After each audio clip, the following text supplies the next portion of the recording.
Okay, everybody, I'm sorry to have to do my presentation this way, but I wasn't able to make it to my scheduled times to do it, so I'm going to do a recording. This is Brad Andrews. This is my presentation for CIS 240, and today I'm going to be doing creating and managing group policies. Group policies. The Windows Active Directory service enables group policy. The policy information is stored in group policy objects, or GPOs. They are linked to selected Active Directory containers, sites, domains, and organization units, better known as OUs.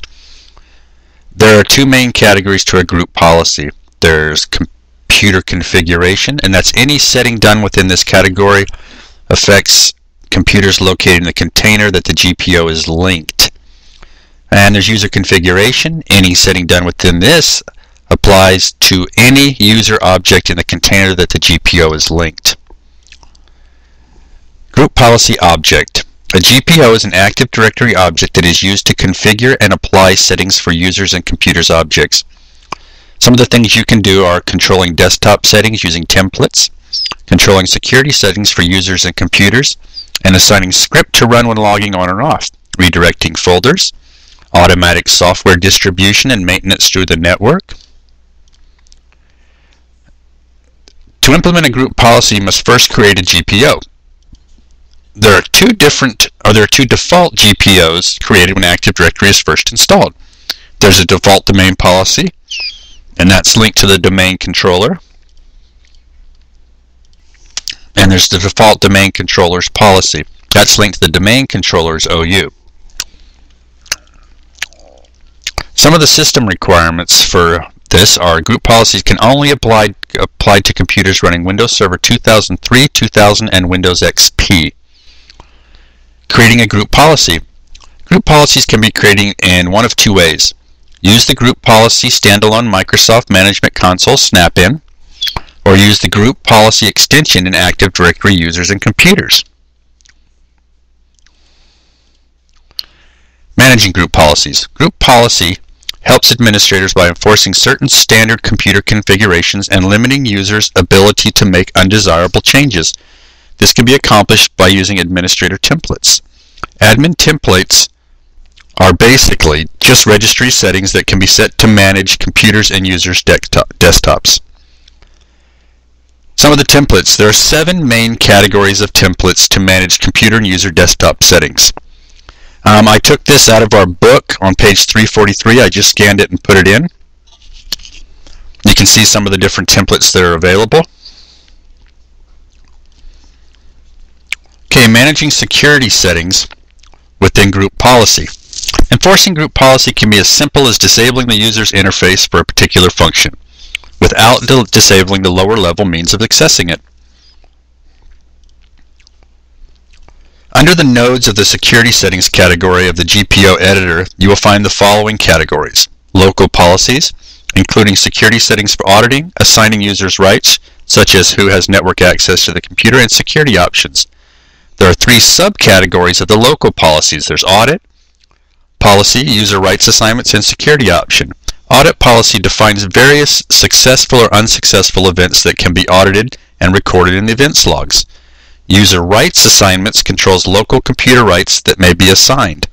And security options, a wide variety of configurations such as logon banner, restricting floppies, or CD-ROM access.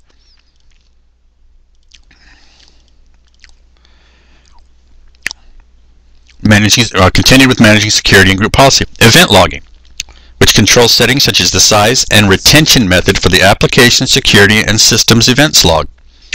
The restricted group, which allows administrators to control individual and group memberships in security-sensitive groups. You can enforce a membership policy regarding sensitive groups such as enterprise, administrators, or payroll. There's the system services node. That is including services that control startup mode and access permissions for system services, such as who is allowed to stop and start a fax service. There's the registry node, defines security and auditing access control list, settings for registry keys and subkeys. There's the file system that defines and maintains NTF security permissions and auditing permissions. There's the wireless network that defines security settings for a wireless network, including all points a user can connect to and their encryption settings. There's the public key policies. That's configuring settings for different public key-based applications. And there's the software restrictions policy.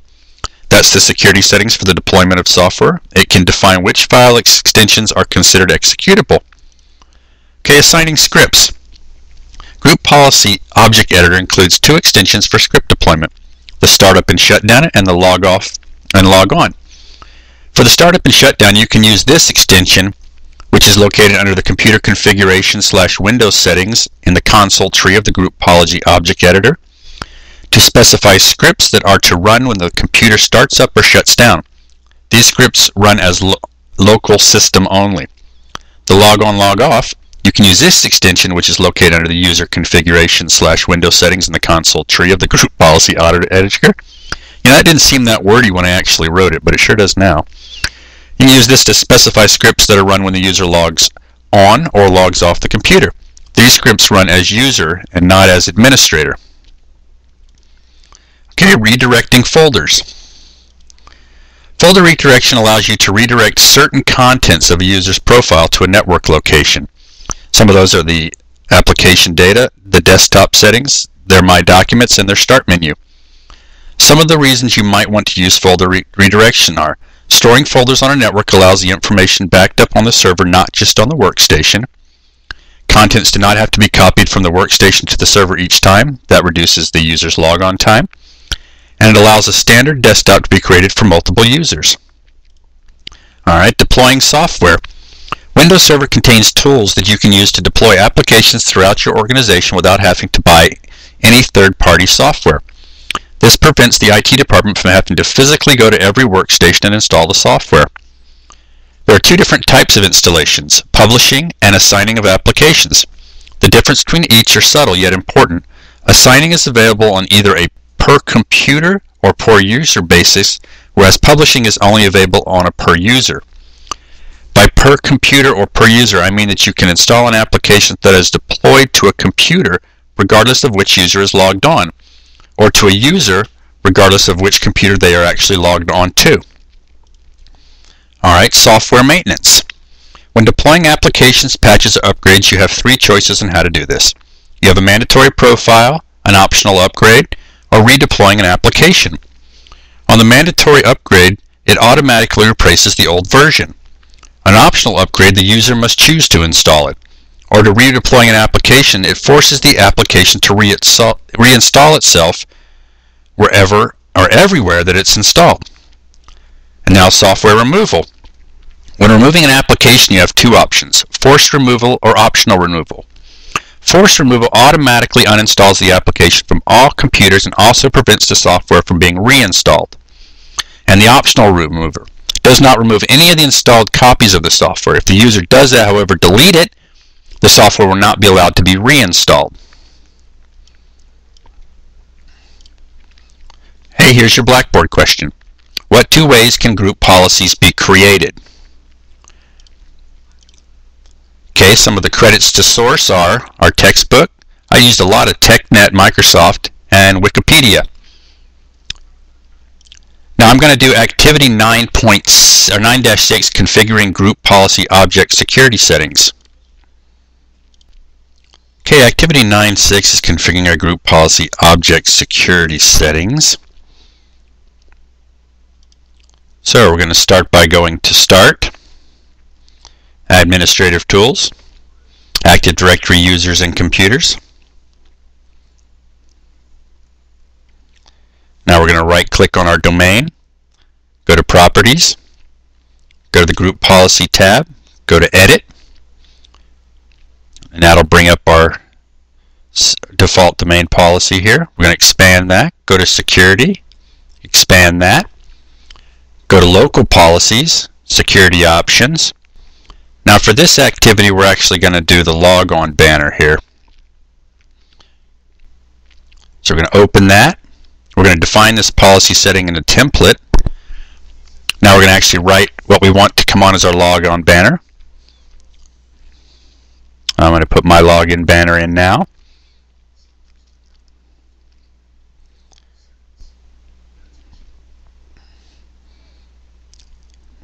I'm going to hit apply. OK. And you see right there that it's there. So I'm going to close this. Close this. Now I'm going to restart my computer.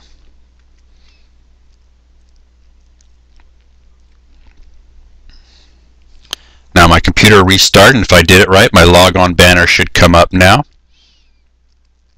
This may take a second because VMware tends to run a little bit slow. So now I'm back to here. I'm going to just log in.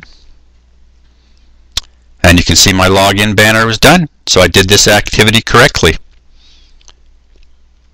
I hope you guys enjoyed this activity.